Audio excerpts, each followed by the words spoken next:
The book began as a PhD project, which essentially I wanted to answer two questions. How is the transformation of work affecting workers? And how can workers organise in these new conditions? And essentially, call centres are a fantastic example for this. There are over 1 million people estimated to be employed in call centres, and there's at the moment no tradition of workplace organisation. And so the project began by actually working in a number of call centres.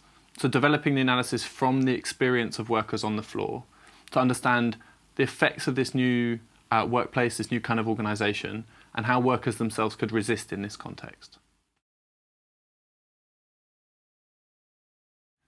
So I started this project much in the way that many people across the country get into casual work in employment like call centres.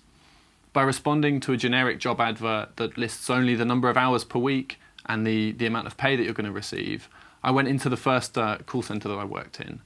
And this meant arriving with no idea what it would be that I was selling, what kind of services I'd be providing, and entering the call centre and going through the training much like anybody else would.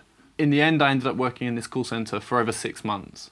And this ironically meant that I was one of the longest serving of my training cohort because I had this additional reason to be in the workplace to find out what it was like.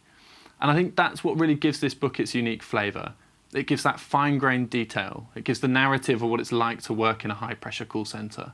And it gives that story, the stories that are shared by people who work in casual work across the UK. Control and surveillance are ever present in the call centre. From the moment you start working in the call centre, you become aware of all the statistics that are gathered on you. You know, the most obvious being the number of sales you make, you know, the number of sales per hour, but then also more detailed statistics on exactly how long does it take you to close a sale? How long are your breaks? You know, how long are you taking when you take a trip to the toilet? All of these things become measured. But crucially, it's managers that then act on them. So throughout the book, I try to give a flavour of what it's like to have somebody print out statistics on how you're working, you know, go through them each week and use these to pressurise you into making greater sales. So one of the reasons I chose call centres as the site of my research is that for many people these are seen not as places of resistance and of organisation, but for existing trade unions and researchers, these are seen as workplaces with huge technological surveillance, young workers lacking traditions of union organising, and seen as places where sustained victories can't be won. Instead, throughout the book, I seek to identify resistance where it takes place on the call centre floor and try and link that to forms of organisation.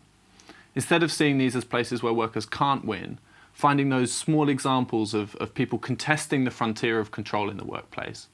Whether that's refusing to play the games that management use to encourage people to sell more, or whether it's seeing the huge turnover in call centres not as an expression of weakness on the part of workers, but actually as a refusal of work, where people say, I've simply had enough and I'm going to move on and do something else.